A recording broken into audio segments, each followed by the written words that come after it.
Let me welcome my Facebook people. Facebook is going to be here. The phone keeps sliding. It's so annoying. Facebook of a thing, like my Nigerian people would say. Facebook of a thing. Can you guys hear the audio clearly? Is it okay? Okay, Clash of the Supporters. Let me bring in, it's going to be a great show. Now, sadly, because I don't have enough phones, I cannot read anybody's DMs. So, Bongoli, don't send me DMs. Team leaders, please, whatever, not access them. I cannot read your DMs. And this is because, how do I put it? I don't have a spare phone to be, back then I used to have a phone, I'll be scrolling through. So it's going to be a great show. I totally agree with that. If you're ready, Bookie Shofte, how are you, my sister? I need to call you, and I'm going to call you tomorrow. Yes, we're going to be having our Star Wars. I'm looking forward to see who will win Star Wars today. Make una buy Star, make una support us. Make una buy Star. Someone said I'll be in London this week. Look forward to meeting you. So if you are supposed to be in the live today, send me a video. Lucas was your ISI friend. Is that Yinka Lucas? Yinka Lucas, let me know it is you. If you know it is that Yinka Lucas, what's your younger brother's name? Then I will know that that's that Lucas. If it's not that Lucas, somebody has already started buying stars. Big shout out to the star buyers, Tunji and Lebushu. This guy, they always first buy. They buy plenty stars, but they always first buy stars. So they always hype them well. Tunji and Lebushu. Thank you. The way they always run come buy stars. Now so they remember you, they run come meet you when good things are happening. Okay, so let me start. Wow. I mentioned the brother name. Send me DM, send me no vex. All my phones are tied, so I can't send me a DM now. Let me chat you up later once I'm done with the live. So big shout out to you guys. Let the show begin. Hey, let me bring Diary, Bongoli. Let me invite Bongoli. Let's do this quickly. Diary,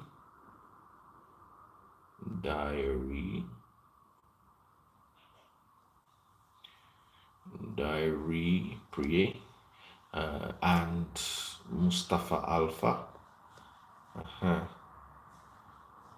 Mustafa Alpha. Okay. Mustafa Alpha. All right.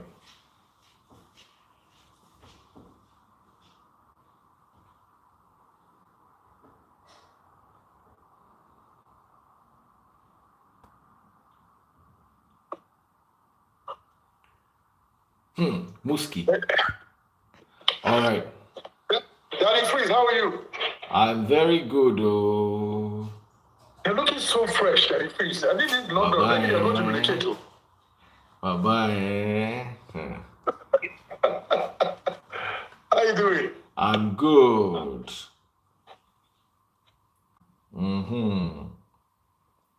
So how are you doing? Wallahi, I'm great.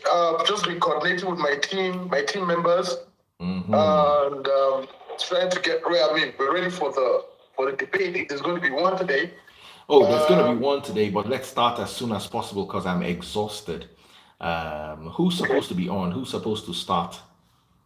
Okay. Firstly, I'm not representing us today for this particular topic. It's one of our team members. I can give you his handle. We start since the other teams are not here yet.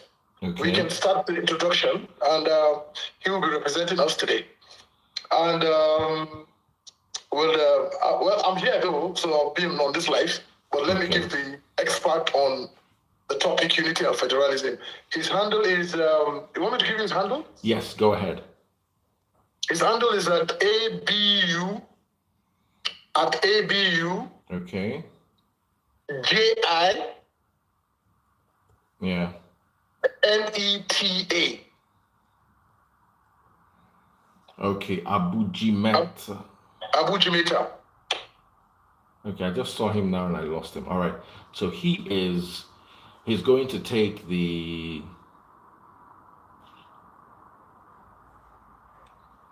All right. Hello. Hi, how are you doing, sir? I'm cool. I'm good. Doing great. How are you doing? Very well, thank you. Very well, thank you. I think you have to take me out because both of us can be here, and Honorable Jimeta is one of our top members, Okay. and he's a very quiet guy, but he's taking the topic today: unity and federalism. Good luck, and we're watching.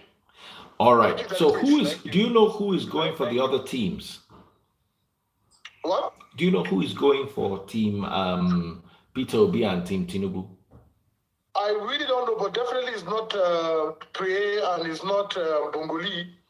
They have, I think they sent the I can't read my DMs because the phone that I'm going to use to read the DM is the one I'm using to do live. Oh, okay. So do you want me to get you the DMs? Yes, please. So you have to take me out and I'll bring you back in 2 seconds and I'll give you the DMs. Okay. Brume, what's Brume's handle? Somebody saying Brume. I don't know who he is, Timothy. Okay. I'm waiting for you, Musti. Please, I beg, no vex. All the phones are tied. 1 second. I'll get you the handles now. 1 second. All right. So I would have said that we should start so as not to waste time. But the problem is if we do things anyhow, there are always repercussions. People are going to get upset and say, no, it's our turn. Is this. I agree with you. Okay. So let's wait for them.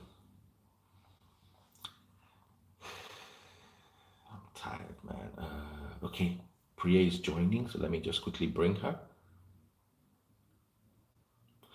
While we're waiting, guys, we're waiting for you to buy stars. You buy stars on Facebook. Hi, Daddy Freeze. Hi, Priya. How are you doing? I'm fine, thank you. How's your day been? Very well. Someone said I don't look happy. I'm stressed and tired. You can't be stressed. You've been balling. How can you be tired? Balling is stress. You've been balling now. Balling is stress. Okay. Balling is Who is stress. coming on your own team? Okay, so our first speaker for today is Brume Kogo. So it is at Brume, BRUME. Okay. IKOGH. Okay, I've seen him. Now, who is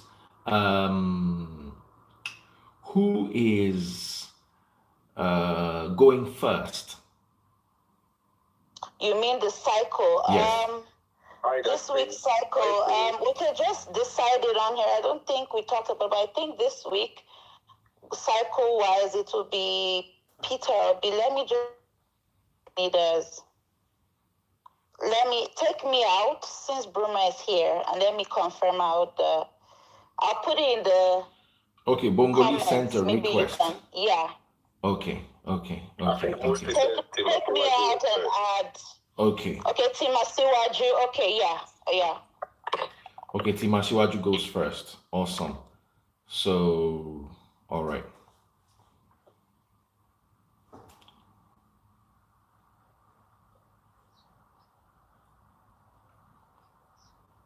Good evening, everyone. Good evening. Good evening. Rome and my team Atiku rep for today.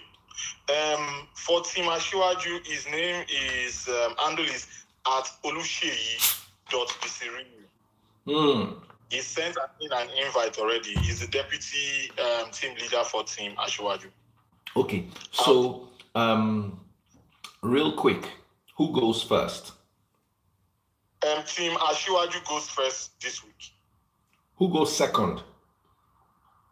I do not want to speak for anyone, but I will say Team Obi and then Team Atiku goes third.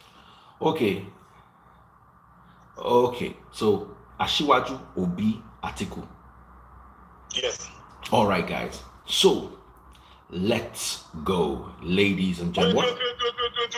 I'm not the person I know. representing The him. guy's name is Oluseyi now.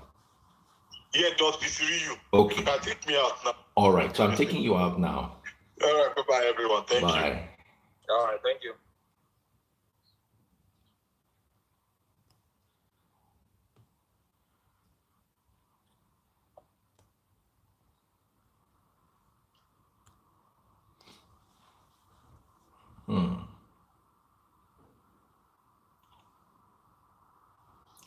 So Team Ashiwaju is coming next. All right, ladies and gentlemen, boys and girls, a time limit has begun. Today we're doing. Is my audio good, sir? Your audio is good. Everybody is good. Okay. So today we're doing 1 hour. I'm sorry, I'm exhausted. I cannot do more than that. Let's hit the road running. Sorry, YouTube people, you guys cannot see clearly. I'm so sorry about that. So we are starting with, the question is true federalism. Okay? Okay. So good evening, everyone. Good evening, Daddy Freeze. My name is Barrister Oluseyi. All right, Barrister, your time starts now. You have exactly how many minutes? 5 minutes. All right, 5 minutes. Let's go. So thank you, Daddy Freeze, for giving me this opportunity today. Thank you, my fellow co-debaters. My name is Oluseyi Bisiriyu. I am a barrister at law, and I am the representative of Team Tinubu today. We will be talking about unity and federalism. And there is no way to address unity and federalism in the Nigerian context without addressing the historical perspective to that. The ethno-regional groupings and composition of Nigeria actually compelled the colonial masters to think about how they can merge Nigeria, the northern and southern protectorates together. That was necessary, and it was because of the need for financial support for the northern part, and also to merge the railway project from the south to Offa and from Barrow to Kano. And that helped in bringing together the Nigerian polity in 1914. The amalgamation of 1914 was necessary, and it is the beginning of the unity of this regional composition of people. In 1957, the Constitutional Conference that became the beginning of the independence was another event in history that allowed for a regional unity between all the three regions, Western region, Northern region, and the Eastern region. Beyond that came the 1966 Decree 34 unitary system by the military government. That is the first sign of a federal system that is central at the top, at the central, and all powers are subjected or pushed down to the states and the local government from the central. That wasn't true federalism. And in 1979, we had the 1979 Constitution for the Second Republic, which gave a further credence to the unitary system as it was stated in 1966, but now with opportunity for more participation through election, and then the creation of the federal character. The federal character is the biggest part of unity in Nigeria. And why is that? Because it enshrines in our constitution the opportunity for a president, especially because the Constitution of 1979 creates this new system, the United States style new system of federalism. The federal character allows that the president should make sure that no ethnic group is dominant in the selection of cabinet members. And that has been true up to 1999 Constitution. Is still entrenched in that, but the practice has been a little bit lopsided. So the biggest crisis of our federalism was the Yaradua event. Yaradua event caused a little bit of problem in the polity. Why? Because Yaradua died after 2 years. Jonathan came in. Asiwaju supported Jonathan to become president. And beyond that, there was this clamor by the North that they wanted to get this back. They needed to get their 8 years back. Asiwaju, being an opponent of federalism, knew that there would not be unity if the Northerners does not come back and get their 8 years. And because of that, he supported Jonathan. And beyond that, he supported Buhari. Now, you can come up and say that Buhari's election is an aberration. But so far as we can relate it to federalism and unity, Asiwaju Bola Ahmed Tinubu has been a proponent of that. He has been saying everything he can say about restructuring true federalism. And true federalism in its unifier in chief of Asiwaju's philosophy is that the federal and state government should work hand in hand in separation of powers to reach out to the people and provide as much as possible the necessary infrastructural and socio-economic benefit that the people are clamoring for. I rest my case. All right, time's up. Exactly 5 minutes. I like that. Who goes next? Team OB? Yeah, Team OB is going next. All right, tell us about the topic and then tell us what your take is. Okay. Can I start? Go ahead. All right. Good evening, Daddy Freeze. Good evening, fellow debaters. Good evening, Nigerians all over the world, wherever you are. My name is Dome Ikogo. I'm a concerned Nigerian. I'm part of a generation of Nigerians that are hopeful for true change in Nigeria. Now, the topic for today is unity and federalism. These two things go hand in hand because they are intertwined in so many ways. Team Tinubu just gave us a brief history of Nigeria, right? So I'm not going to go into that anymore. I plan to do that, right? But I just want to emphasize that the divisions in Nigeria are very, very pronounced now, especially, the way politics have been played this past 8 years, right? We have many wounds left unhealed, especially from the Civil War and from clamoring over resource control in Nigeria, especially the oil-rich Niger Delta. Now, what true federalism will do, it will allow more accountability. One, it will allow decentralization of power and more resource control to the regions, right? That will enable us to develop our regions at our own pace. It will encourage competition and enable creativity, right? Now, all this talk about marginalization is going to be reduced if we have true federalism and control of resources. Now, before the British came, we as Nigerians existed in unity, and we still do today. The tendency is that if all of us met at somewhere in Spain, right, we'll be friends first as Nigerians. Before we ask what part of Nigeria are you from, we identify with ourselves and we are unified. The British people, as part of their legacy, they gave us the divide and rule system where they pitch North against South, Christians against Muslims, Igbo against Yoruba, Hausa against Igbo. Why? Because when you divide the people, it's easy to rule them and deprive them of development, right? Now, after the amalgamation of Nigeria, right, and the progressions of our constitution as we see today, we've been left with this feeding bottle system of government, right, where 36 states troop to Abuja every month with their finance commissioners to collect federal allocations. At the end of every quarter, they go and collect VAT. Sometimes you hear about bailout. The government is bailing a state out. Bailout funds are not budgeted. What happens? These bailout funds are collected for payments of salaries, pensions, and what have you. This money still gets misappropriated, right? It's clear that today, the current system of resource allocation, the current system of power sharing, and the current system of government is not sustainable. We need to restructure. Now, what are we restructuring exactly? We have to restructure the current system, right? And the system is governed by the Constitution, which doesn't encourage true federalism that we are talking about, right? Now, there's a lot of oil wealth in the South, right? But guess what? There's an imbalance of power, right? Which favors a certain part of the country, right? The North, I'm not scared to say that, right?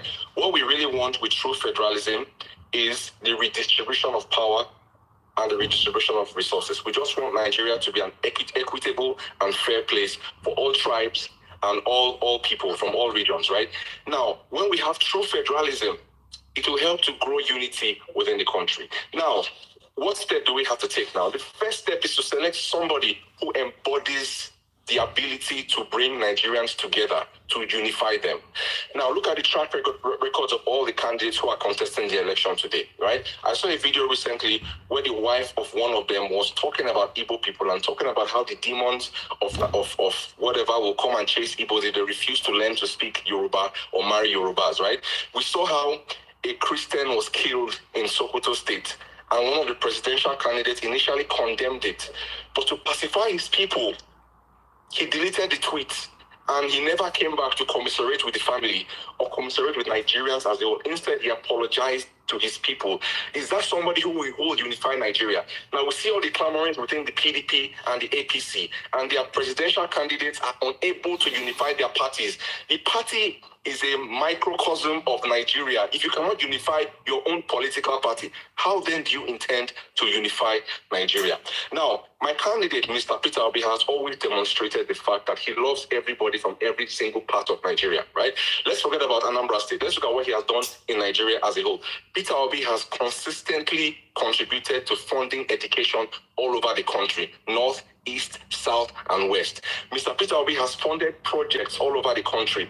One of the biggest rice producers in Nigeria, Umza Rice, Umza Farms. Where is it located? It's not in Anambra State. It's in the north. Now, with the war in Ukraine, and you can see what's happening to the Europe gas supplies, Nigeria is positioned as the 9th largest producer of natural gas to supply gas to Europe, right? Who has proven himself as an industrializer? It's Peter Obi. Peter Obi brought Innocent Vehicle Manufacturing to Anambra State. He brought the Sabmila breweries. You can see Innocent now is opening a plant in Ghana. So Peter Obi has demonstrated the ability to birth and sustain industries. He can move Nigeria from consumption to production, right? Now, what does he plan to do? Now, at an interview last week, Peter Obi said very clearly he was going to bring... My time is up? I'm counting down 10 seconds.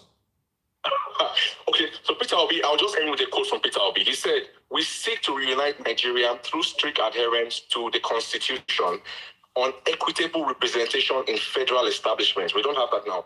"And we generate a sense of belonging to all citizens through inclusivity and adequate representation of women, youth, and people with disability in government."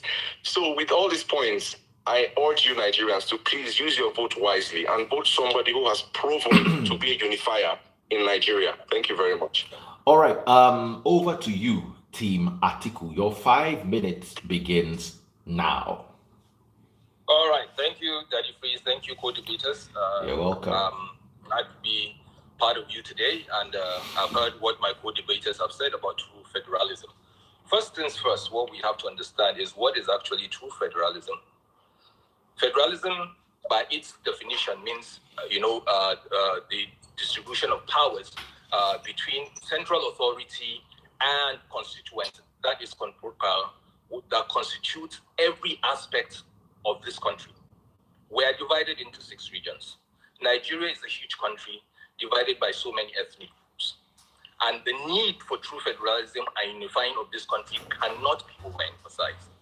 And I would say I'm a true believer of one Nigeria, and the unity of Nigeria cannot be compromised. And why I'm saying this is because my candidate, Atiku Abubakar, the former vice president of Nigeria, has, since he started his campaign, in fact, tagged the unifier. And all he's been trying to do is trying to show and prove that the unity of this country cannot be overemphasized, and he can unify this country. And the need to bring everybody on board to drive that agenda. We've come a long way in Nigeria. And of course, from what you've heard from my co-debaters, you could clearly see the fact that, yes, there's that feel of that there is no unity in this country. And that is one aspect that my candidate has been driving to pass on the message. And when you look at experience and when you look at what he has done, and talking about the People's Democratic Party, I would want to say, and I believe, and I hope my co-debaters would agree with me. Yes, I believe there are so many issues with all political parties, but PDP has come out strong in coming up with every aspect or every region to bring everybody to table to tell them, look, there is a need for change, there is a need for unity, there is hope for one Nigeria, there is a need for unity. And we're bringing that to the table. My candidate is bringing that to the table. He has gone to almost every nook and cranny of this country trying to pass that message. And let me take you back. PDP was the first party to quickly meet up to timelines in terms of identifying who the running mates are, who the people that will drive the political agenda of this party in ensuring that we unify this country. So yes, it is important. And when you look at also the agenda of my candidate, strictly, you could clearly see that those 5-point agenda, if properly achieved, will definitely unify this country, will bring us together. And in terms of resource allocation, every region has its potential. And I agree with one of my co-debaters in regarding to resource allocation. Absolutely. But yes, have we utilized that properly? And that is some of the content of which also my candidate brought to the table. Where are these resources? How do we utilize them? How does each region, based on what they are bringing in terms of resources, together build a better country for us all? Not saying that, okay, no, there's all in the south, okay, all is just the south. No.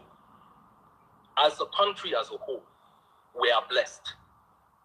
The bottom line is that how do we properly utilize it to the betterment of all Nigerians?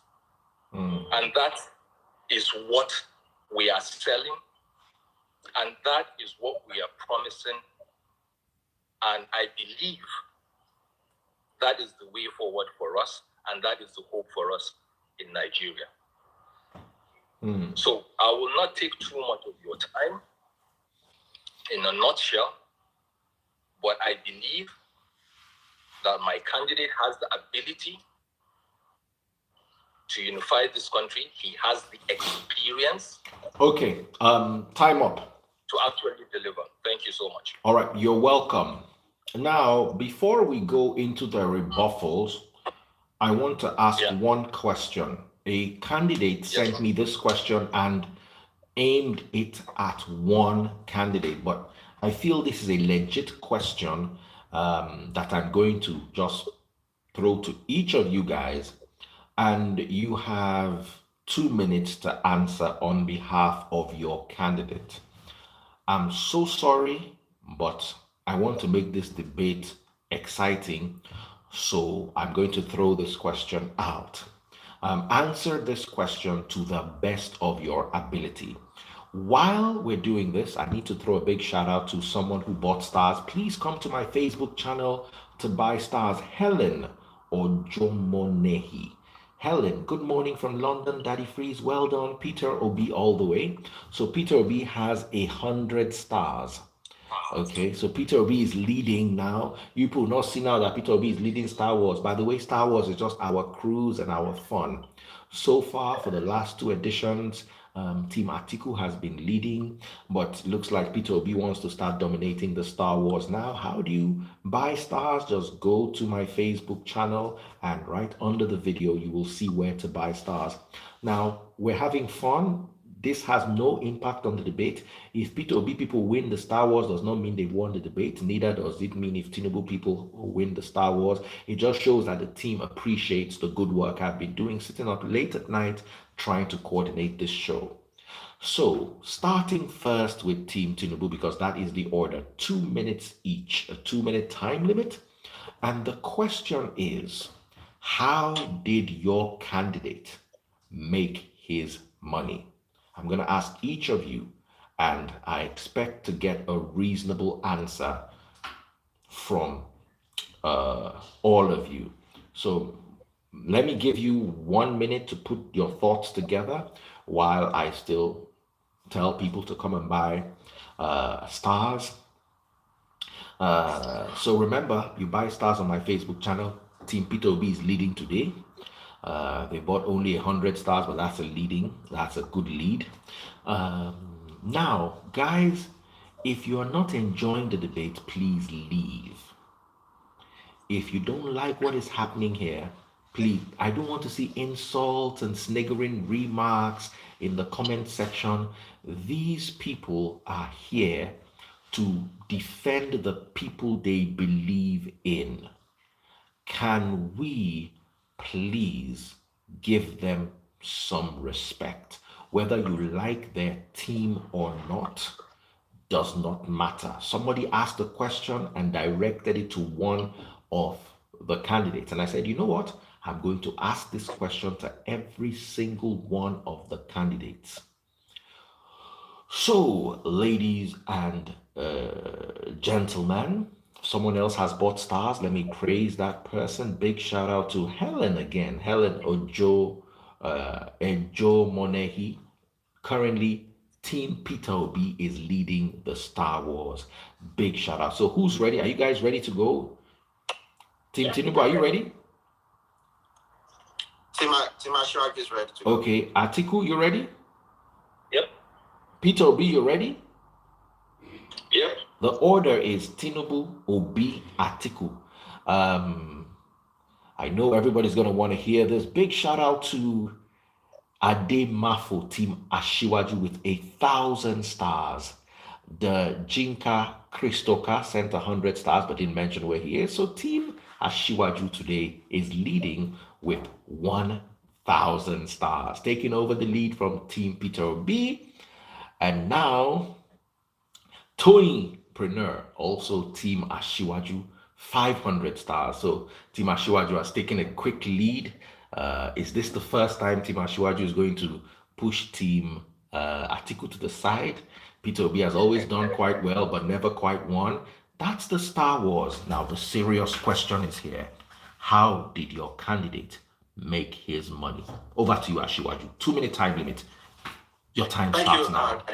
Based on public knowledge and the information we have out there, he wasn't born rich. He came to the United States in 1975.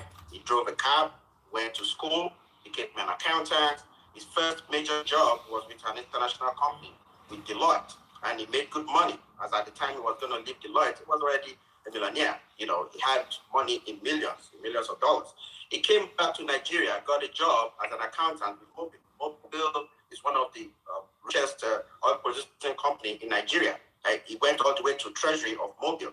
He was already a millionaire at that time when he left Mobil. Even recently, we saw some of his documentary where the employer, one of the directors in Mobil, said, "Hey, why are you leaving? You are good to go here. You don't need politics." And that shows the extent of the amount of remuneration that he had acquired at that time. So he didn't need politics, but he wanted to help people.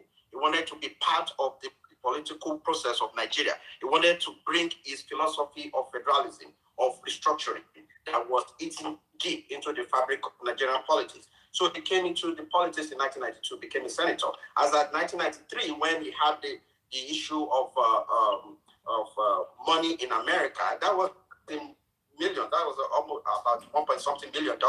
In 1993, if you have $1.something million, you are not poor. He was part of the people who supported Abiola. Abiola does not have poor friends. He was rich at that time. And when he became governor, he didn't need to steal to do the best thing for Lagos State. He did the best he could. And after he left the seat of government, he became a businessman, establishing media companies and properties and other institutions that made him rich. He's a rich man by himself, not by government. Thank you. Thank you for keeping to the time limit. Somebody said, Daddy Freeze, I'm drinking beer. There's nothing wrong with beer, but this is actually sparkling water. So I'm drinking sparkling water. Though there's nothing wrong with beer. A 2-minute time limit. Team Peter Obi, are you ready? How did Peter Obi make his money? sorry, before my 2 minutes starts counting, am I allowed to comment on what No, other candidates rebuttals. Rebuttals, you're going to tackle each other there. Rebuttals. Okay. Yes, Okay. rebuttals, All right. yes. No problem.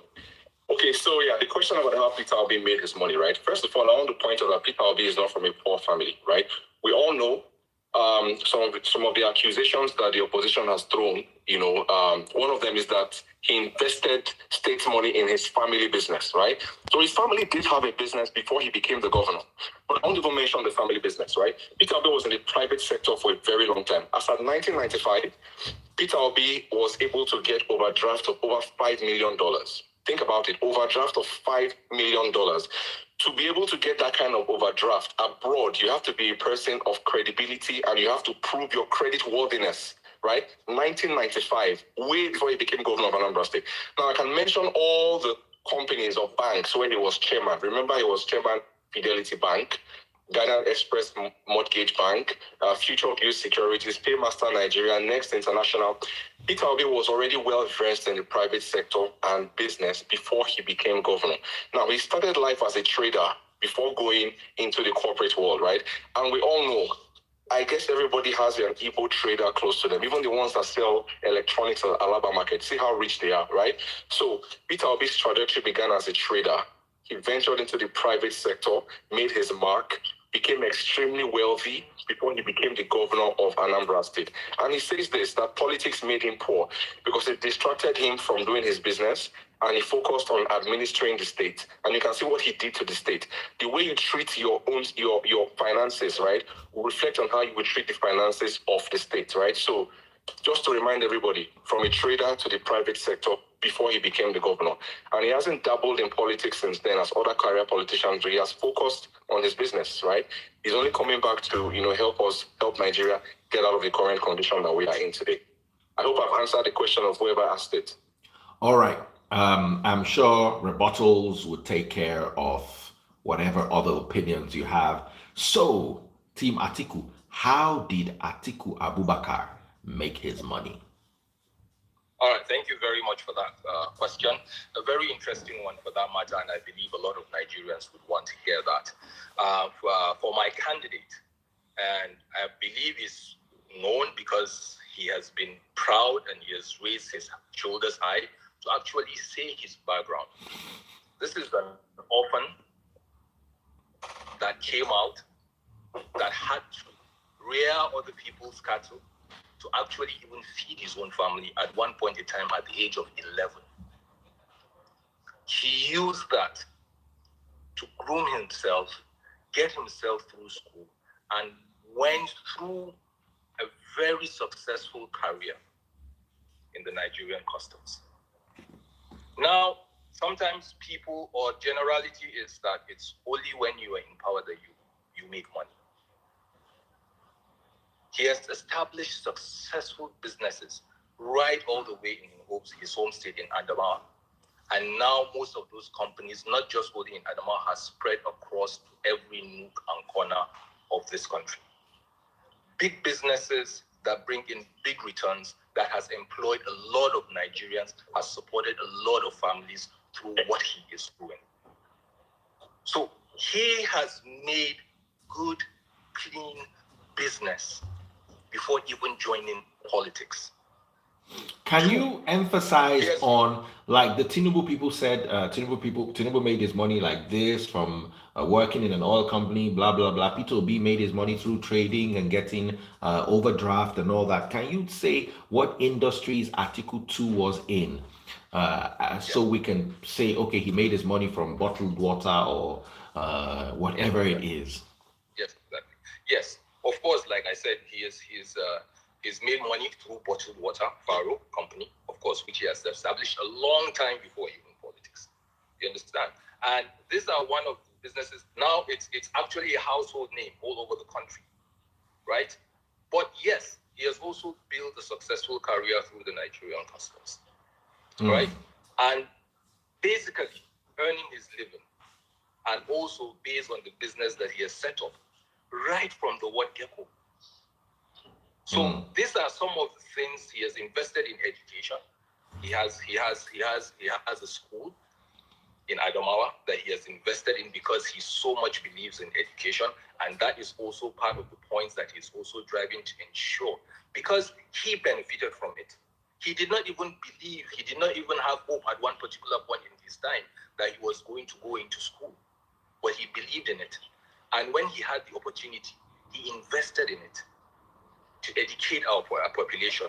And of course, yes, apart from that, it's a private university. Of course, it's a business. It's also making money. He has the factory whereby he also produces water and so on and so on. So yes, there are a lot of points. He did not come from a humble background like other candidates. Absolutely, he came out from the scratch and actually built himself to where he is today.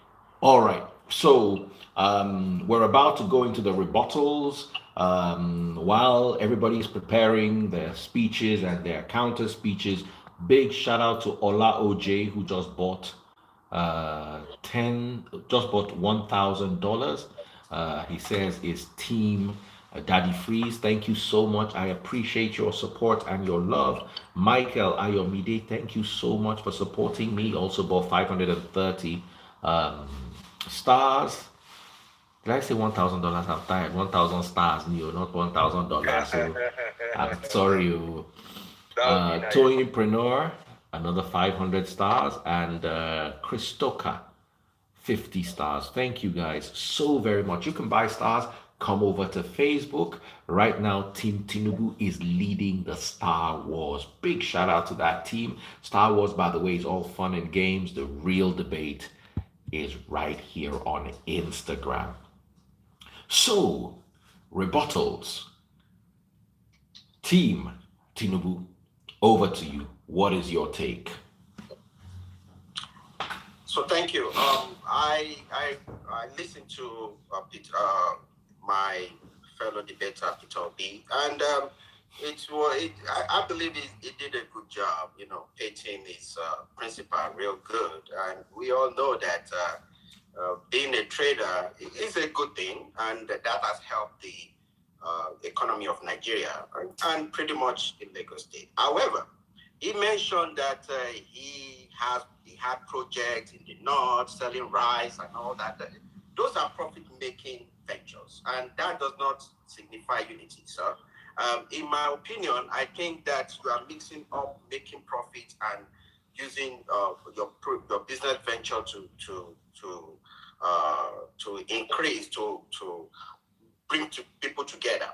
People making money does not bring them together. However, we would like to say more about what he did as a governor. And during his time as a governor, we know that he, up to this moment, has not dissociated himself from hip-hop, that is the independent people of Biafra, who you might call them agitators. You can say they are protesting, but to a certain extent, they are a arms wielding group that are causing destabilization and not unity in the Nigerian polity.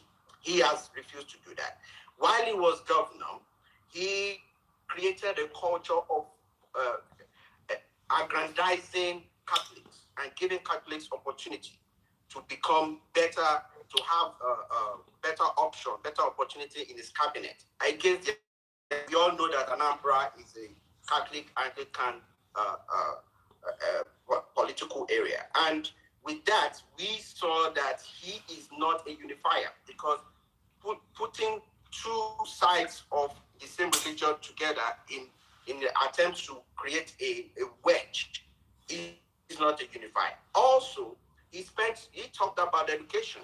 He spent money on Christian private education more than public education. Public education encompasses more of the regional people, Hausa, Igbo, Yoruba, that are living in Anambra. Are they not Anambra people? But we have a record of him putting hundreds of millions into Catholic Christian schools that are being paid for. You can call them non-profit organizations, but that is it. Why would you put government money into private venture just because you're a Christian or a Catholic? Also, I thought it's 5 minutes. Is it 5 Keep minutes? going. Almost. You have 1 minute left. All right. So, and also he said that he put his money into private. That by itself is wrong. However, when he left, he said he saved 75 billion naira. He left 127 billion debt. He left 15 billion of checks unpaid for Obiano. And at the end, when Obiano came back, Obiano was saying that, hey, this guy has almost destroyed us. So with Atiku is a major destabilizer with his grandeur ambition to be president, causing destabilization in his party. And at this time, he is disregarding the unwritten agreement that power should devolve back to South. But because he wants to be president at all costs, and he has done it over and over again, and he still lost, he's still trying to do that. And right now, we have a destabilized PDP. We cannot trust him with our presidency. But Asiwaju has been a unifier. He reaches out to the other side. He makes things work. Even if you don't like Buhari, he made this North comfortable to unify Nigeria and to bring back the opportunity for the North to rule Nigeria for 8 years. And now it is back to the South, and the North have honored their own agreement in APC for the power to go to South. I rest my case. Thank you. All right, over to Team Peter Obi Rebuttals. Okay, now before I address the points raised by Team Bola Tinubu, I just want to state that Bola Tinubu must be one of the luckiest employees alive, right? You failed to mention the fact that some years ago, Bola Tinubu remitted $466,000 to the United States government. Why? Because those were deemed to be proceeds from drug trafficking, okay? Now, I state facts, right? If anybody wants to search, you can find the PDF document, the forfeiture. It's online. It's there for everyone to see, okay? Bola Tinubu did not make his money working in any Deloitte or ExxonMobil, whatever you say. If you say so, he must be very fortunate, like the luckiest employee ever. I worked for a multinational for 12 years, right? I know how much Deloitte, KPMG, ExxonMobil pay. There is no employee of any of these companies that can be worth what Bola Tinubu is worth today, right? So please, there's a big gap in the story, and we know where the gap came from, right? I don't want to talk more about that. Let me focus on the points that you raised. You're talking about IPOB. When Peter Obi was the governor, first of all, there was no IPOB. However, there was MASOB. If you remember, people try to link Peter Obi to MASOB, right? Peter Obi has always been a unifier, and the leader of MASOB came and said he is in no way associated with Peter Obi. He had never even spoken to Peter Obi ever, either in person or on the phone. So Peter Obi does not have to dissociate with a body he has never associated with, okay? If you want to talk about that, I'll ask you, why has BAT not, denounced Oduduwa or Sunday Igboho? If you don't associate, you don't have to dissociate, right? That's one. So you mentioned that Peter Obi favored Catholics, okay? I'm a true Nigerian. I understand all of the states of Nigeria, especially Anambra State, right? If you check the demographic, that state is over 80% Catholic. So by the fact of that state being 80% Catholic, naturally, a lot of the people in the cabinet will be Catholic. But Peter Obi was still fair. There were Catholics, there were Anglicans, and there were even people who were not Christians. Please go and check your facts, right? Now, you also mentioned something which to me is very laughable. You're saying Peter Obi, did not demonstrate unity by investing in the North, right? You picked on one of the points I said. You forgot where I mentioned that Peter Obi funds education all over the country, not for profit. He funds education all over the country. You forgot that point. Yes, he's a businessman. Yes, he invested in rice production in the North. He could have done that elsewhere. There's the Middle Belt, there's the South. But he shows equity in his choices, right? And he invested in the North. There's so many things I can talk about here, right? But I just want to let you know that a lot of the things that you talk about are not based on any foundation of truth, right? We are repeating narrative that are spread by the media, right? Most of which are propaganda. So before you spit out things, you need to check your facts and research, okay? If you want, I can send you an email with links to show you that everything that you have said today is totally and completely false. All right, time up. Team Atiku, over to you. All right, thank you very much. I've heard all what the other co-debaters have said. But of course, Team Atiku, we come in peace. And one of the things that we are actually promoting is peace. So every candidate that is contesting has his or her own reason and her capabilities of why they feel they have the ability to run for presidency. So I'm not going to go to this candidate drug money or this person Catholics. That is not the way to go in Nigeria, and that is what we are selling. We want to remove that mindset. We want to have one Nigeria whereby there is no Muslim, there is no Christian, there is no Igbo, there is no Yoruba, there is no Hausa. And that is what my candidate is selling. So I will not come to this platform to backlash on any candidate because every Nigerian has the right to contest. But your pedigree and what you are bringing to the table will make Nigerians decide for themselves. And I believe my candidate has the pedigree, my candidate has the experience, and I would say, let's go back to 1999 to 2000. Most of the issues that we have, he was not the president then, but he was the vice president. So being the vice president meaning that he was part of the team that drove policy and of this country at that particular point in time. 1999 to 2007, was it this bad? No. It has deteriorated over time. And that is what we want to bring back. We want to bring back lost glory. That is what we want. It's not about, and when we're talking about unifying this country, if I speak for my candidate, I would want to say that almost in every facet of this country, he has established good business, he has established good friendship, he has carried people along. He has proven that there is one Nigeria. He does not see an Igbo man, he does not see a Yoruba man, he does not see a Hausa man. He sees a Nigerian. And that is what it is. Thank you very much. All right. So thank you all so much for your answers and your questions. I'm not the one to say I'm satisfied or not. That's up to the audience. Audience, are you guys satisfied with the answers? Whatever you feel, let us know in the comment section, please, but do it respectfully. Big shout out to the star buyers. Yetunde Shakira Yusuf just bought 1,200 stars for Team Ashiwaju. Sheson Adewale just bought 100 stars for Team Ashiwaju. So Team Ashiwaju is currently leading 1,200 stars plus 1,000 stars, that's 2,200 stars plus 530, that's 2,700 stars plus 100 stars. That is a total of 2,800 stars. Team Atiku, where are people today? Why are you quiet on my Star Wars? What about Team Obi? You guys started by leading and all of a sudden you are no longer leading. I love the way Team Bola Tinubu, that's the team Ashiwaju, the way they are going forward. Ashiwaju means the first, the leader. Now them they lead now. Make one of you dethrone Team Ashiwaju, make one catch up. So big shout out to that. That is, by the way, has nothing to do with the debate. We're moving over to stage 3 now.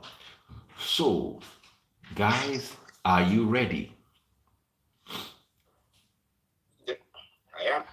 Who is taking part 3 of the debate for the team? I think the part 3 should be the closing statement and maybe a couple of rebuttal, and it should be 3 minutes. No, part 3 is supposed to be the bass boss. Yes. Okay. If you want us to still do that, I think it's a little bit more organized now. We just ask each other questions, and then we go from there. So that's what we're gonna call it. It's gonna be the bass boss, and I'm opening it for 10 minutes. Okay, I'm so sorry I can't coordinate this any better because I do not have a spare phone. This is an iPod. I'm struggling to use it, but I can't access all the features. So please, guys, don't be angry. Star Wars is still on and Team Tinubu is still leading. And right now, we're about to enter the organized bars bulls. Ladies and gentlemen, boys and girls, big shout out to Adeni Oriri, Adebajo. He just bought 50, 100 stars. Omo Odaisi or Sabawe, 200 stars. Nini Colson, Timo B, 100 stars. Today, Timo B is not pulling their weight the way they normally do on the Star Wars. But what about the basketballs? That's where the real meat is. Team Tinubu is leading the Star Wars, but who's really going to lead the basketballs? Ladies and gentlemen, boys and girls, a 10-minute time limit. You guys go at each other. Release the dogs. So I want to go first. I'm going first, and I want to go after Timothy. And the reason is because he said in the same sentence, he said that Catholic is 80%, and he still said that my postulations are wrong. You know, you cannot debunk your own argument. I made it sure I posted it out there that Peter Obi is not a unifier by giving more to the majority in his cabinet than the minority. And that in itself shows that you accept what I said and that it is true. That yes, indeed, 80% of Catholics are in Anambra State. But if you're a true leader, why will you give more of your cabinet to the 80%, which is by itself a subjugation of the minority? Nigerians have a lot of minority. You mentioned in your argument, in your introductory argument, about sharing more formula and derivations and how the people of the South needs to be able to manage their own resources. Those are minorities. If Obi cannot even manage Christians who are still the same Anambra, how do you expect him to manage a whole complex Nigeria where you have too many pockets of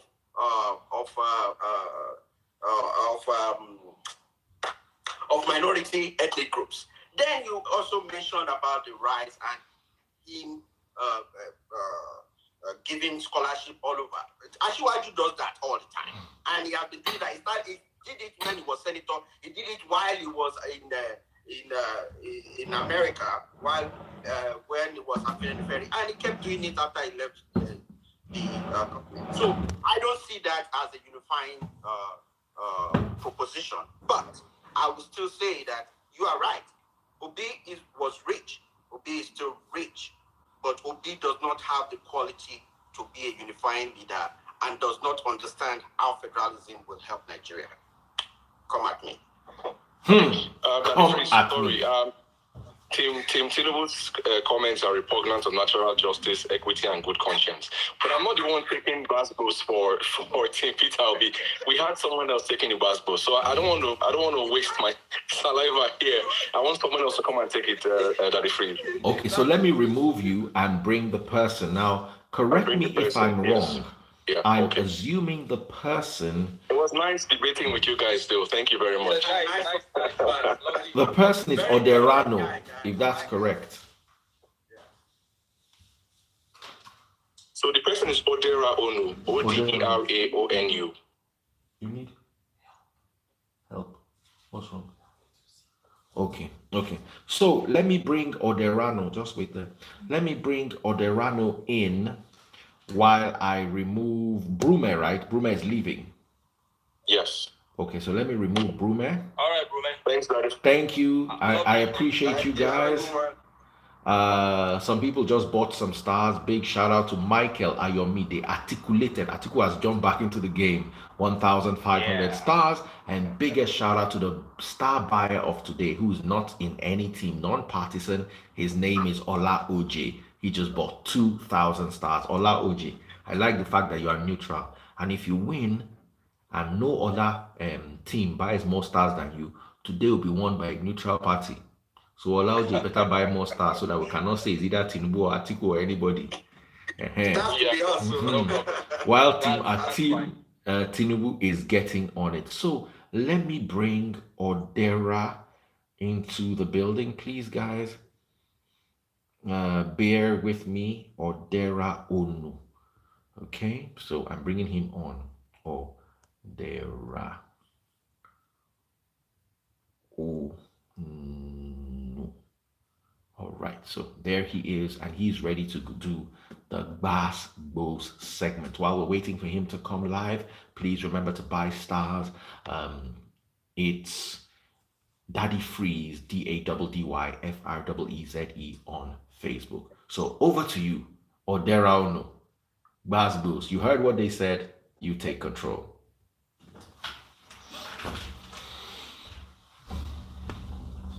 Yeah, sorry, you have to repeat your question because I was in transit, so I didn't get it. Well, you have to just catch up, and you have to do the battles. It's already. All right, I think you were saying something about Obi not being a unifier because he was making money from the rights. I think Brumi has done justice to that already. He's already told you that he's invested, I think, singularly from his own personal pocket in education in the north, and not just in the north, even in the whole Africa, even in some countries outside Africa.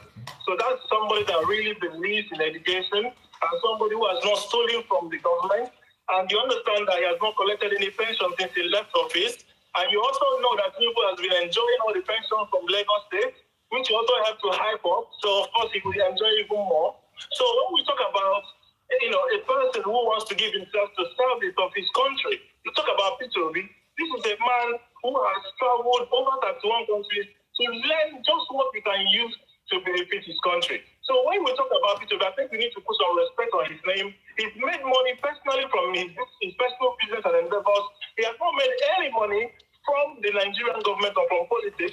In fact, he said he doesn't want to collect the pension.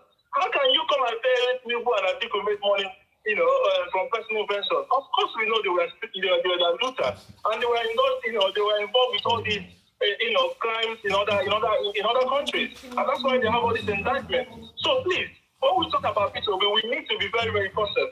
He's a man that is a unifier. He's a man that goes around the whole country, investing his personal funds, has not gained anything from the government or from political, or from when he was in political office. So please, we are here to say the truth and to speak truth to power. There's nobody in the history of Nigeria that has turned down the pension, the mouth-watering pension, So please, when we talk about unifier, we know Peter Obi is the only one that can fit, perfectly in those shoes. Thank you. Team Atiku, what do you have to say in the Bass Bulls? All right, thank you. I will go on Team Tinubu because what he mentioned earlier in his comments, he was like, Atiku is not a unifier, PDP is in crisis, and so on and so forth. And that was what some of the points he made. And what I want to ask is, if he is not, please can you kindly explain to us? Because I believe a lot of Nigerians would want to really understand that. Because we're talking about unity, we're talking about unifying this country. Then how do you justify the Muslim ticket? How do I justify what? No, I'm talking about Team Tinubu. He's talking to me. So yeah, exactly. When we are talking about unifying this country, when we're talking about unifying, and you're saying that that your candidate is a unifier. Now, how did he come to the decision of picking a Muslim ticket? Okay, so how does that exactly? How does that unify us? Because we come from we're a diversified nation. The first thing is that Tinubu understands that politics should be separated from religion. Religion in Nigeria is emotional. The problems that we have in Nigeria is not emotional. They are real economic, socio-economic problems. And for us to do that, he needed the best candidate, not necessarily the religious one. Now, you said Muslim. If you had said South-North, I would have said, oh, maybe that is not unified. But with a Muslim ticket, that has nothing to do with politics. Because even in the South, we all have Muslim, Christian, and any kind of religion in our family, our extended family, and we don't hate them. So that has nothing to do with Nigeria. Nigeria's problem has to do with a particular majority holding the national resources at the expense of the minority. Now, to rearrange that, you need to win election first. And to win election, there is no way you can win election without the North. Peter Obi can love and say everything about being a miser and all that, and he didn't collect pension. That is fine. He took the state government fund, put it in his private company. That's enough pension to last a lifetime. So why does he need pension anymore? He doesn't need pension. He has taken all he needs. He said he invested 25 million. By now they said $25 million. By now they said it's worth $4 million. So what are we talking about? So don't come here and give us a righteous Obi that because he's not taking pension, that means he's a good person. That has nothing to do with politics. He has taken all he needed. He has invested the people's money in his private equity, and he's making his pension already. So when it comes to Nigeria, we are trying to avoid him coming to turn Nigerian money into family money. And with the Muslim ticket, you need to win. Power is not given. Power is taken. And if you have the best strategy to get power, you don't need religion to stand in the way. Religion should be in your home and with you and your God and your family. Tinubu understands that. He knows that it is next for Nigeria to move forward. We need the right stakeholders in agreement, reaching to the other side, reaching across the aisle, making people come together, understand the issues, and move us forward. And it has nothing to do with religion. Now, you think it is by religion. Your candidate, Atiku, understands the agreement that at this point in time in Nigeria, power should go to the south. Every other party, except for NMPP, that also has a northern arm, everyone understands that it should go to the south. Even Peter Obi is agreed that Atiku took the ticket from him. We have Wike agree that he took the ticket from him. That is not a unifier. That is a man who is an egoist, who only wants to make himself the best amongst non-equal, because he has the money and he has been at the presidency. So I answer, I say, Muslim ticket is a winning ticket. It has nothing to do with politics. It is emotional, and we are not emotional at this stage. Nigeria has been emotional since 1960, and we are about to move to pragmatism, and that is what the Muslim ticket is. I take very strong exceptions to everything you just said. Honestly, I take very I'm loving. Hold on. How can you say that hold on, guys. That if let me just give you one. Just wait. I love this debate. I love this Basbos. This is the best Basbos we've ever had since we launched this show. If somebody's saying what he feels, somebody's interjecting him, we're not shouting over each other, we're not telling each other to shut up. Points are being delivered, counterpoints are being delivered. I love this. Keep this up. In the meantime, I need to go to Star Wars. Big shout out to Ola OJ. Ola OJ on his own is just buying stars for Daddy Freeze. He doesn't belong to any team. If Ola OJ wins, then I think Team Daddy Freeze is better than Team Peter Obi, Team Atiku, and Team Tinubu. But coming second right now, Michael Ayomide is leading with Team Atiku from nowhere. Peter Obi started the lead, Tinubu jumped in and dragged the matter, but all of a sudden, Atiku is leading. How? Let's go back to Basbos.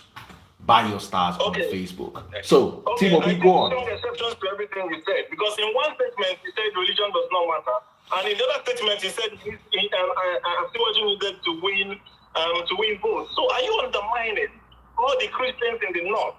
We're talking about unity and federalism here. How do you give the northern Christians a sense of belonging when you undermine all of them and put them all in a box and say that you cannot win votes, and you're talking about strategy about winning?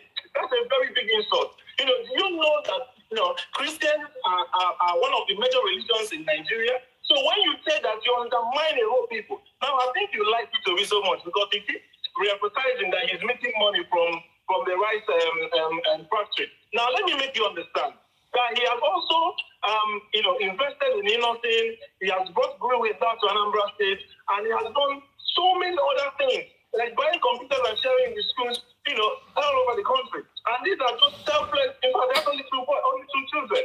But the number of people and the amount of money he has spent on other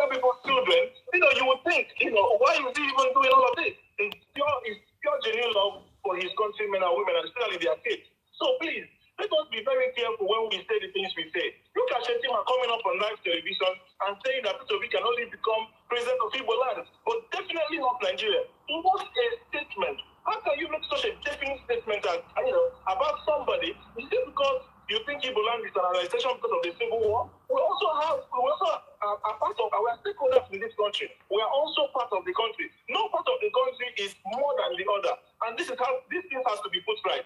And the youth are waiting for 2023 election to show all these, I will call them expired politicians, that their time is up. This is the Sorosocate generation, and we have shown it through NSTAT, and we are also going to show it in the election, and we are taking back our country, and we are going to turn this country from consumption to production. So I'm going to give the floor for Timothy to ask any questions to you. All right, thank you very much, Peter Obi. And I actually agree with you, Tinubu. What you said for me was totally off point. To me, it doesn't really make sense based on the reasons you gave on why or on your own candidate's decision on a Muslim ticket. And regarding what you said about my candidate about being egoistic and that the presidency is supposed to go to the south and he had to ensure that he came to the north. No. When we're talking zoning, it's a party thing. It's a party thing. It's a party that decides their pattern on which they are zoning go. Right? Example, in APC, the agreement is that now it's the north. It's a party agreement. It's not a Nigerian agreement. It's not a constitution. But yes, of course, the bottom line is carrying everybody along. The last time PDP had a candidate that was in the presidency was from the south. So I don't think my candidate is wrong for saying that he wants also contest under the People's Democratic Party. If he was probably in another party, the situation would be different. That's just the fact of the matter. So I think, and still, when we're talking about now unifying this country, he is from the north and he picked a candidate from the south. He is a Muslim. The candidate is a Christian. I think you really don't have a point, and you have to convince a lot of Nigerians on that decision because a lot of Nigerians are asking questions.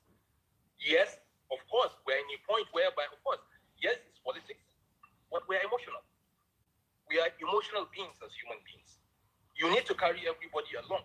Everybody needs to feel a place, and that is what we are talking about in Nigeria.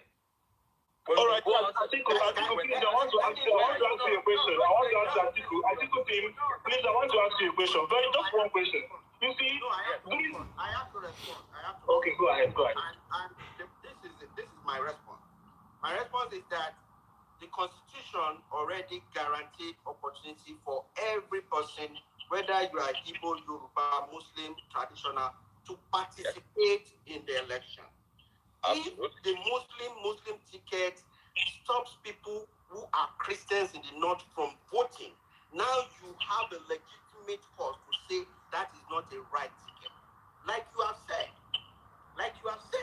you said it is a party thing. I think it is not. If Wike is agreed, if Obi can leave PDP to go to Labour, and you say it's a party thing that the north can do it, I think that's wrong. I think that's baseless. The other part of it that I want to respond to is the fact that if we want to choose people based on competency, he's talking about youths coming. Are all the youths going to be Christians? Now we have an administration that have a pastor as the vice president. That did not improve the emotional attraction of people to this administration. We have known from past till this point that yes, you can have a Christian, but it doesn't mean that it is going to improve socio-economic problems of Nigeria. Now you are asking for new things. We all say we want new things. Ashwaji is doing something new. Bring a Muslim ticket. Somebody smart. He is smart. Pick new things. Now you say, oh, it's emotional. Oh, it's not doing right. It's not. The Muslims the Christians in the north know that all they need is vote. If they don't like the party, they vote for the other party. It has nothing to do with Nigeria generally. That is what we are trying to do.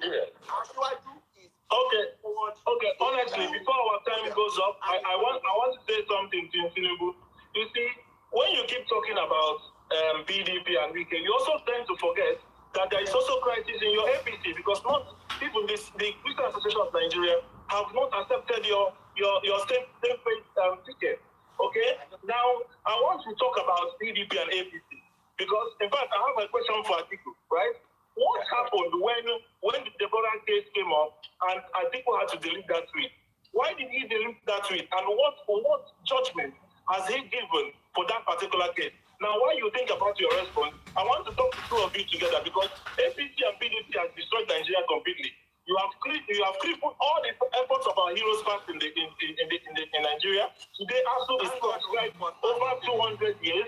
Some states have been closed. Some schools have been closed in some states for years due to the insecurity. Like Zafara said, the national assets have been run down completely. You have the Nigerian Airways crippled, Nigerian Post Office crippled, Nigerian Water Works crippled, the 3 Nigerian refineries crippled, even NEPA that was privatized. We don't see any improvements, no importance. The Atiku still coal and the iron ore mine. Everything is crippled. So we need a breath of fresh air. We need somebody that understands leadership. Okay, so we are begging everybody that is, All right. Please vote wisely and get us somewhere we want to be through voting to be a Labour Party. Thank you. Okay, All right. Hold on, guys. I want to add another dimension. One more question, and everybody gets to go at this. I want to talk about our candidates today, and I want each of you to say something. I have another question for you guys. But before I ask this question, I need to thank Michael Ayomide, who is Team Atiku. He said, articulated running the show tonight. He alone bought 4,130 stars. We also have Team Ashiwaju, who bought 1,200 stars. That's Yetunde Shakira. Then Adetoye Mafo, 1,000 stars, so that's 2,200 stars. And Toyinpreneur, 500 stars, that's 2,700 stars. Then K Bossman for Team Tinubu also bought 400 stars, so that takes us to over 3,000 stars, 3,100 to be precise. Team Obi is doing well, but they have less than 1,000 stars.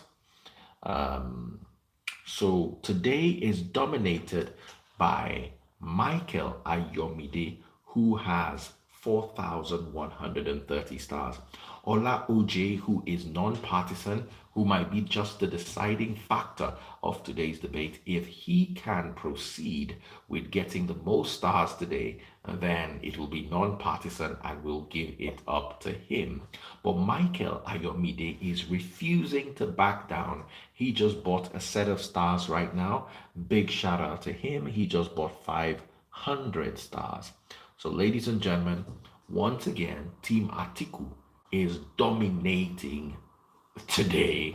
I don't know how they do this, but they always do it. Now, mind you, so that I don't make enemies, they're dominating the Star Wars, not the debate. Are you ready for your final question, guys? Yes. Are you all ready? Let's go. All yes. Let's go. Okay. Starting once again in the order we started. Tinubu, Obi, Atiku. I want you in 1 minute each to talk about the educational qualifications of your principles. The educational qualifications of your principles. Education is very important, not just educating the population, but also how educated. We want to know what are the educational qualifications of your principles. Are you guys ready? Do you need 30 minutes, 30 seconds, or 1 minute to think about this? Do you need to call anyone? Are you ready? Can I sell stars while we're waiting? Are we ready? Yeah. Are you all ready? Team Tinubu, you're going first. Are you ready? Okay. Yes, I'm ready. Okay. Yeah. If there's anyone who wants to relinquish their turn and say, okay, you know what, let this person go first, I'll go after them. Are you guys ready? Getting ready. I can give them because the list is endless. I'm ready to go. Okay, go. All right, ladies and gentlemen, to buy stars to support the show, jump to my Facebook channel. It is Daddy FRZ. Sorry, Daddy Freeze. DADDY FREEZE.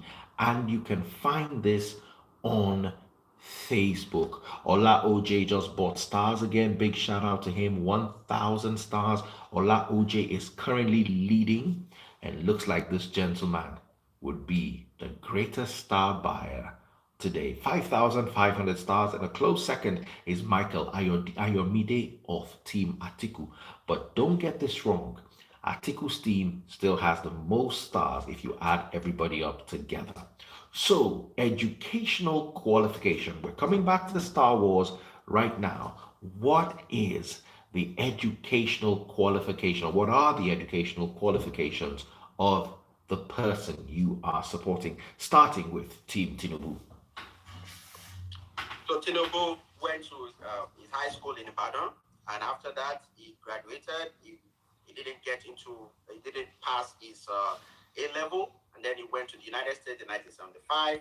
He could not get a job. He went to the DMV area, DC, Maryland, Virginia, to be a cab, and then moved on to Chicago State, Chicago State, where he joined he was Richard Daley Community College, did a 2 years there, went to the Chicago State University and did his final 2 years there. In community college, it's like Polytechnic here, and then you move to the university. After that, he joined the workforce, worked for Deloitte, worked for Mobile, became a senator, became a governor, and now he's a Shiwaju. He has the qualification, he has the experience, he has mentored some of the brightest people you can think of, and we believe he's the best. Thank you.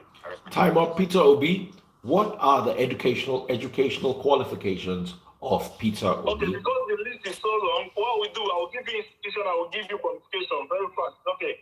Christ the King College on Wayek, University of Nigeria and Suka BA Philosophy, Lagos Business School Nigeria, Chief Executive Program, Harvard Business School Boston USA, Mid-to-Mid Marketing, Harvard Business School Boston USA, Changing the Game, London School of Economics, Financial Management and Business Policy, Columbia Business School, New York USA, Marketing Management, Institute of Management Development Switzerland, Senior Executive Program, Institute of Management Development Switzerland, Breakthrough Program for CEOs, Kellogg Graduate School of Management USA, Advanced Executive Program, Kellogg School of Management USA, Global Advanced Management Program, Oxford University State Business School, Advanced Management Leadership Program, Cambridge University, George Business School, Advanced Leadership Program. All right, thank you very much. And over to Team Atiku Abubakar. All right, thank you very much. My candidate, Atiku Abubakar, attended his primary school in Adamawa State in Jeddah in 1960, whereby from there he went to Adamawa Provisional Secondary School in the same year alongside other students, and graduated in 1965 with grade 3 in West African Examination Council. He went over also to Ahmadu Bello University and enrolled and got his diploma from Ahmadu Bello University, and also thereafter graduating in 1969, and then also went ahead. He has his highest qualification is the master's degree in international relations at Angela Ruskin University, Cambridge, United Kingdom. So the educational qualification of my candidate is way up to master's degree, and that is what he has achieved in his lifetime. Thank you.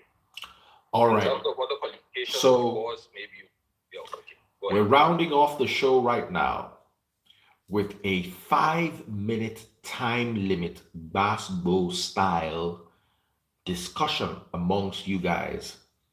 You guys are all going to talk about the education of your candidates. Do you agree with what the person postulated?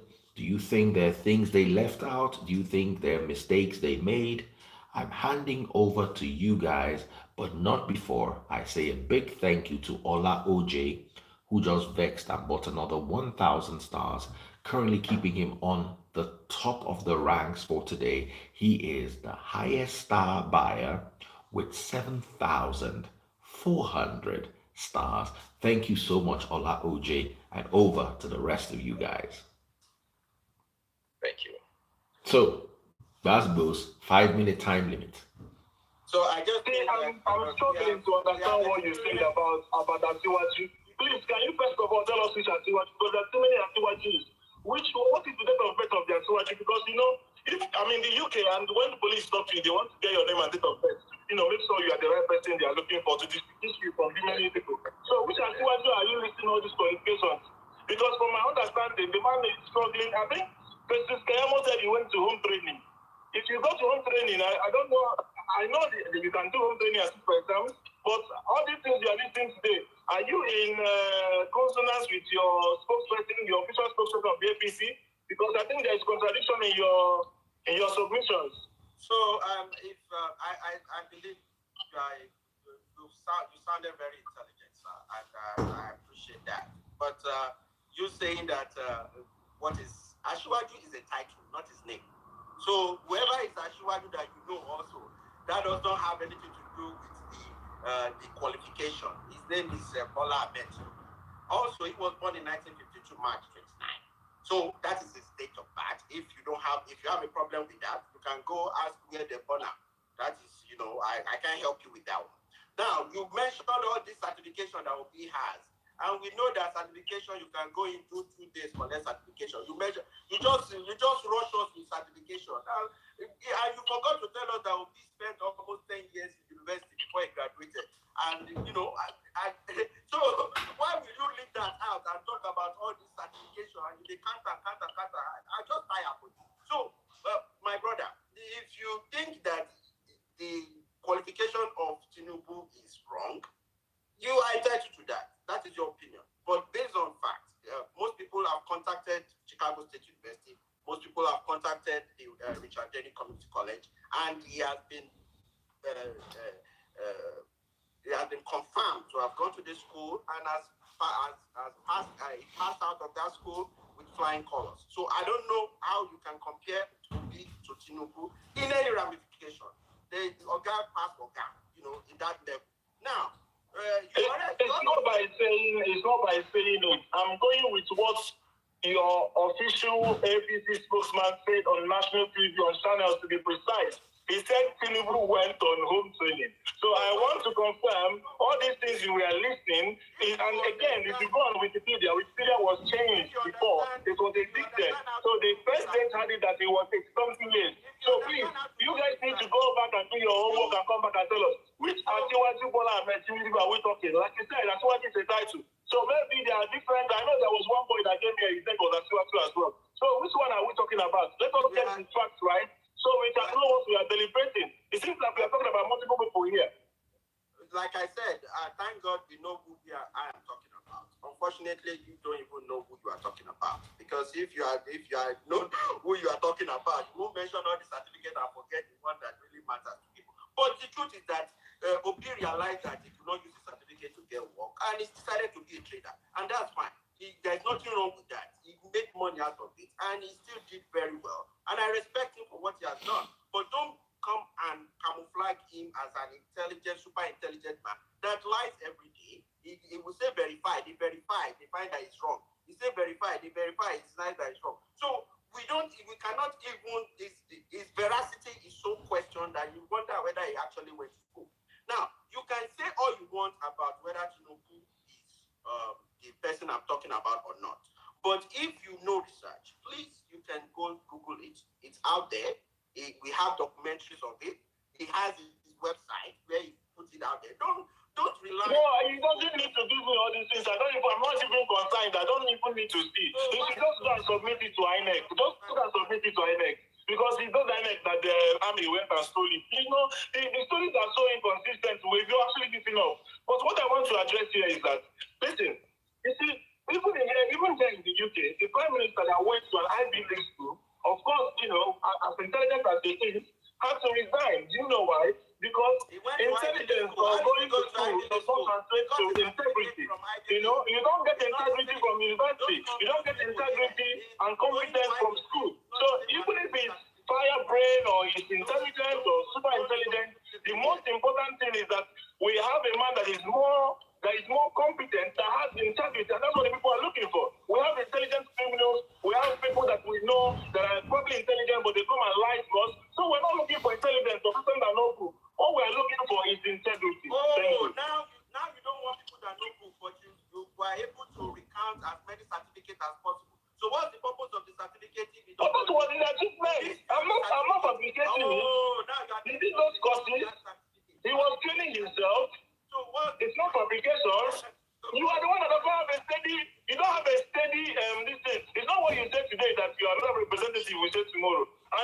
say that the Wikipedia will say too many lot of beds. Nobody understands what is the real, what is the truth, and what is the lie. So it's you that need to put your facts together. This of this record is not debatable. This is a biography of Asiwaju. He has a book, and he has everything in it. If you don't read, don't bother. Open it and find his date of birth and find where he went to school. It's right here. It is. Open it and read. Let's see what is date of birth in the book. Maybe you have a different record. So if you cannot read, that is fine. That's okay. We understand. No, let him report it to INEC. INEC wants his date of birth and his certificate. We do a lot. We do a lot of research, and we come out. We talk based on research. It should tell INEC what is school. We need to know his school. We need to know his alma mater. All right, guys. All right, guys. All right, guys. Team Atiku has not said anything. Let me allow them to say something. Yeah. Okay. Exactly. Team Odi and Tinubu are not allowing me to say anything. But all the same, my questions or my topic goes to Team Tinubu still, because I still think there are certain things you need to clarify. One, those qualifications, proof. Two, we still have issues of not knowing or exactly who has really come out to say I was your candidate's schoolmate or we're in school together or at so time. And yes, when it comes to, I will still go with Timobi regarding to the age matter. When is it exactly? How old is he exactly? When? Where? Nigerians need to know this. A lot of us are in a confused state when it comes to that. We can't vouch for that. I cannot beat my chest and say this is the date of birth. You are PDP now, so why? Of course, I am PDP. But of course, all right, guys. I will still research. All right, guys. Because it is smart, I have to know my opponents. It is smart, I have to know my opponents. Yeah, and you have not clarified that. How old is he? All right, guys. All right, guys. This, hold on. March 29, 1952. Football age. Somebody said football age. Well, you see, that is opinion, and that's fine. You can have your opinion, but that doesn't change the fact that is his age. So, you see, I'm not going to debate. We need an intelligent man. Listen, Nigeria is very, very important and so strategically placed that Nigeria represents Africa even on a wider stage, on the world stage. We need a president that can relate with the prime ministers, with the presidents of other countries. Listen, we're in a critical time. Nigeria is supposed to be doing numbers, but now we are talking about this when, of course, the oil price has gone up because of clueless leaders. Thank you for promoting us. All right, guys. All right, guys. This is as far as we can go tonight.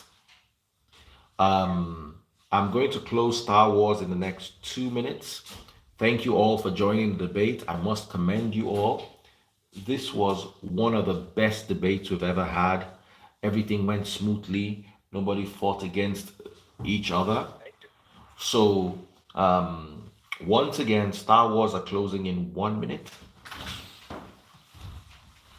1 second, guys. Thank you, guys. Nice talking to you guys. Yeah, it was a nice day. Thank you all for your interview. Please go and do your homework. Open it now. Open it quickly. Yes. So we're closing the debate right now. How many copies were sold? I didn't write it. Look, All right, guys. All right, guys.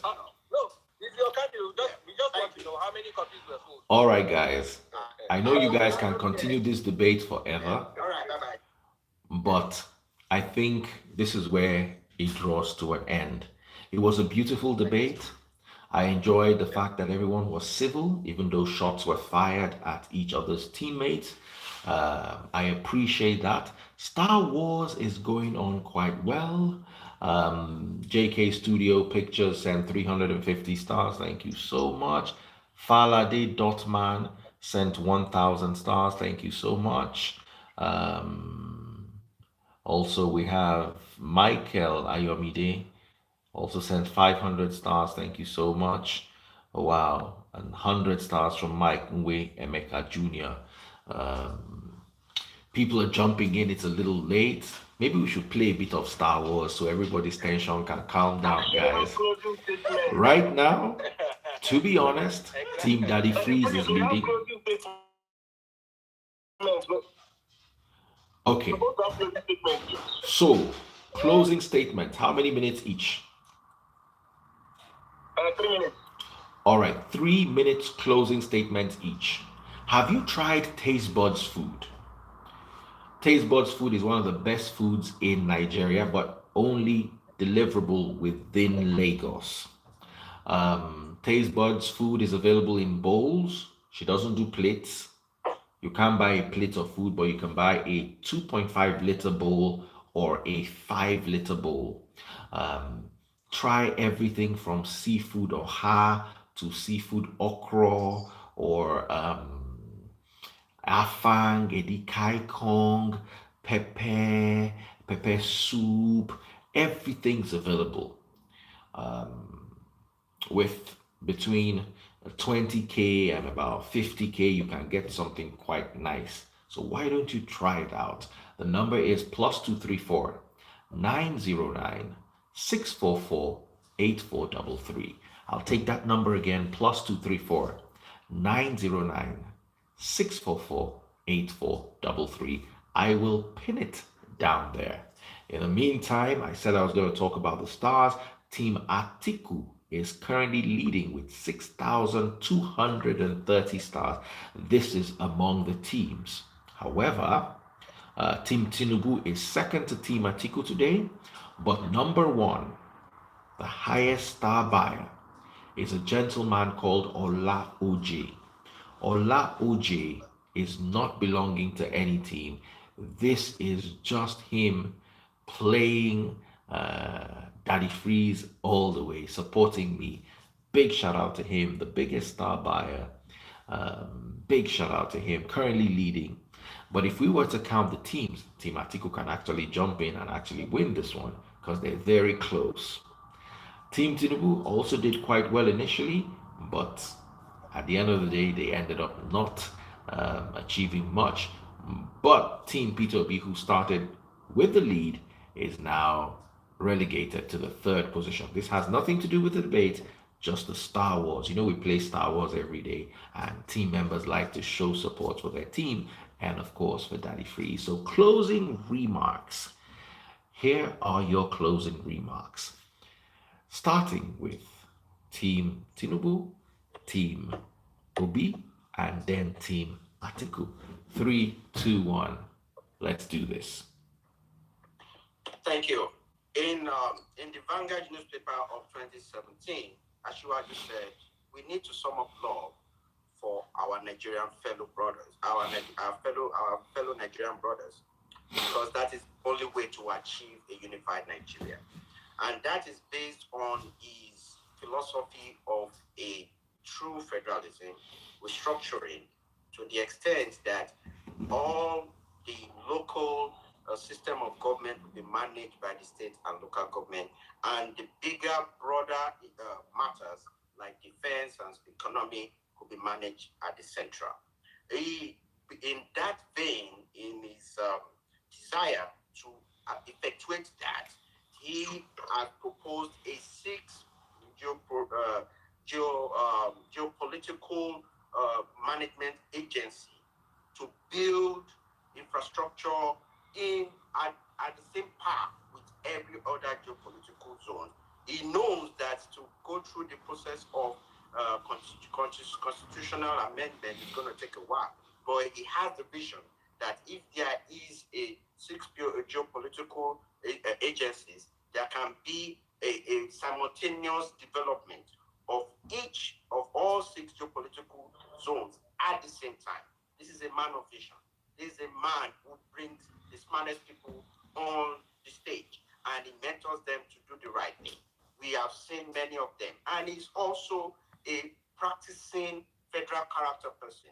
In his cabinet as governor, he has everybody in it. We cannot say the same thing about Mr. Obi, who specializes in giving everything to Catholics. And we have not seen Mr. Atiku give opportunity to cabinet. But we know he has raised a couple of people too. But Asiwaju Bola Ahmed Tinubu is in a class of his own when it comes to identifying talent and nurturing talent. And in this administration alone, some of the best performing ministers are prodigies of Asiwaju. We want more of that. We believe that is what is going to provide. And we know that habit is something that is natural to human being. People who have developed a habit, they don't push that habit away. They don't deviate from it unless they create a new habit. He has a habit of raising people. He has a habit of paying attention to the people. He knows the grassroots. And he's going to use the grassroots to make sure that all infrastructures and economic opportunities are shared equally among all ethnic groups. Thank you. I rest my case. All right, big shout out to Team Tinubu. Team Tinubu. Team Obi just got 100 stars through Godwin Sunday. Ify, supporter of Team Obi, just bought 530 stars, while Godwin Stanley for Team Tinubu. Godwin Stanley just bought 500 stars, and Falade Dotman, Team Obi, Team BAT all the way with 600 stars. So Team Obi is actually catching up with Team Atiku. But like I said earlier on today, a gentleman called Ola Uji is dominating the Star Wars just by himself. So over to Team P2B, parting words. Let's hear you. Thank you. Hi, fellow Nigerians. You see, Nigeria has, well, the topic today is unity and federalism. And it is quite a topic that you cannot speak about without sounding somehow or somewhat tribalistic or religious. But Nigeria has a way of shutting up people when they raise their grievance. From Fela to Ken Sawariwa to Sunday Boho to Rap was Nnamdi Kanu, Lelo Sowore, and after Dokubo. You know, the federal government has a way of shutting up their voices, you know, by locking them up until they give up or they even, you know, join the oppressors. And this makes it very impossible for anybody to speak against the ills of the government, which impunity is the order of the day. The youth raised a voice during EndSARS against the oppressors, and the worst tragedy that you can ever imagine happened to them in the Lekki massacre while holding up the Nigerian flag, which shouldn't have ever happened. You see, the youth want their country back. And all these corrupt politicians in APC and PDP, they have to give way for a more democratic and competent government, so our voices will matter and be heard. You see, although history of countries is always that, we need to understand that the history is important for us to learn our mistakes and try our best to do better in a new Nigeria with a balanced representation from every section, to have a sense of belonging and be patriotic. There is no unity without justice. There is no unity without good governance. The reasons for all these divisions and agitations can be summarized in good governance, you know, and it can be summarized in bad governance and injustice. And P2B understands this. And that's why he has promised to unite Nigeria by doing the right thing, restoring hope, being anti-corrupt, and playing an inclusive politics. P2B understands the importance of devolving power from the center of the state government to the state government and even to the local government, where most crimes, you know, happen, because most crimes are local and most localities have their own peculiarities. P2B has promised to revamp the constitution, which gives a lot of power, a lot of effective, you know, singular power to the center, and makes Nigerian parliament skewed to one section of the country. Now, P2B answers the rotation question, P2B answers the competence question, P2B answers the Christian Muslim question, P2B answers all the questions, zoning questions. So vote the Labour Party in all the levels and categories of government, and you will be securing the future of your children. Final 3 minutes. All right, Team Atiku, your final 3 minutes. Thank you very much. Since this is a closing remark, what I would also want to do is actually quote my candidate. And I quote as follows. And this was in his maiden address during his declaration for the presidency. And it's very important and impactful, and it goes as follows. And he says, my plan under my presidency is I want to focus on 5 key areas. And this is one person or one candidate that has clearly come out to say, I have plans, I'm ready, I'm not waiting till I get elected to start saying these are my plans. Right from the word get-go, he came out and said, these are my plans, and he's working on it on a daily basis. And he said, I want to focus on 5 key areas. One, unity of Nigeria, which is important and unquestionable. Security, which is a major threat to our country these days, is one of the major areas that he wants to look at. Economy, education, and devolving more resources and powers to the federating units. This he has clearly mentioned as part of his plans if elected come 2023. And he also said, we want to open doors of dialogue to hear even voices of all Nigerians. Under my presidency, there will be a new Nigeria where everybody has equal voice and is heard. So, he said, in his eyes, there's no Igbo, there's no Yoruba, there's no Hausa, there's no Muslim, there's no Christian. Everybody is a Nigerian in his eyes. And he said, the population of the youths in Nigeria and the impact that the youth of Nigeria can provide this country cannot be quantified and cannot be measured. And he said he's willing to put that to the test. He's going to work in his cabinet. He promised that he's going to have a majority of youths in his cabinet to ensure they drive the economy, because the youths are the ones that are up to date. Now, this is somebody that knows how to use resources. This is the person that knows the opportunity that lies within and is intending to use. This is the man that has a plan right from the word of knowing this is what I want to do. We've had some people that it took almost 6 months before they had ministers, cabinets. But before even that time, we have a plan, and my candidate has a plan. And I urge Nigerians to listen carefully, listen to what is said, what is being said, think for themselves, and choose the right candidate. God's willing, Atiku is coming 2023. Thank you. That's fine. All right, big shout out to everyone who came out to the debate today. Thank you all so much. I want to count the Star Wars. Did you enjoy the debate? Before we go to the Star Wars, I loved it. Questions were asked, answers were provided. As the audience, what do you think? Are you satisfied with the answers? It's all up to you. In the meantime, before we go and calculate the stars, because I'm actually going to calculate who won so that we can make this as democratic as possible without using INEC. Remember to patronize Taste Buds, WhatsApp only, plus 234 909 644 8433. I'll take that again, plus 234 909 644-8433. Okay. Can I have that number again in case I come to Nigeria? Oh, awesome. Plus 234 909 644 8433. 8433. And the name? Taste Buds NG. That's my wife's cooking. So support.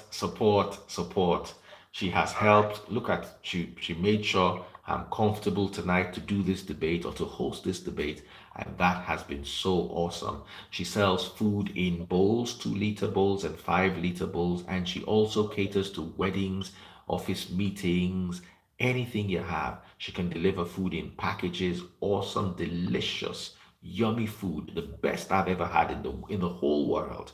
And when I say that, I know what I'm talking about.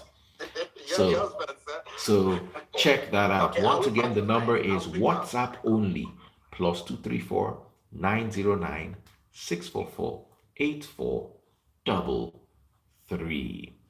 Now let's count the Star Wars. Who is winning? So first of all, let us start with a big shout out to Yetunde Joanne, who bought 1,000 stars. Big shout out to her. And Godwin Sunday for Team OB also bought 1,000 stars. So currently, Team Atiku has 6,230 stars plus. That's all. That's all. That's all Team Atiku has. 6,230 stars as bought by Michael Ayomide. Big shout out to Michael. So 6,230 stars. Now for Team OB, all of a sudden Team OB that was at the back jumped forward. Team OB now has 2,600 plus.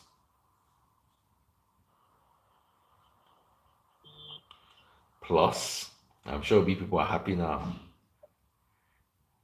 Plus 530 FX Okolie. Plus 400 Simon Emeka. Plus 150 Helen and Joe Monehi.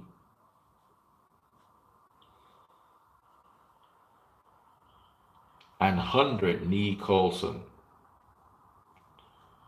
So we have another 50 here.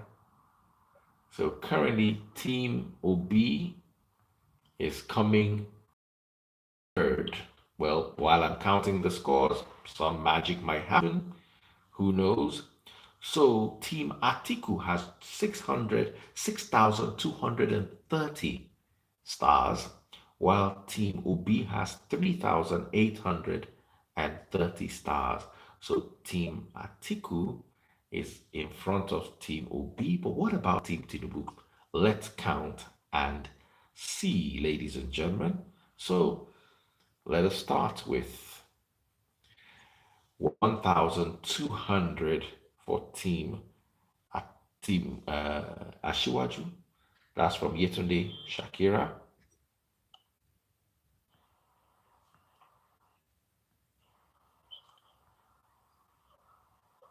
Toyinpreneur, 500 stars, Team Atiku. K Bossman, 400 for Tinubu. That's a total of 2,100.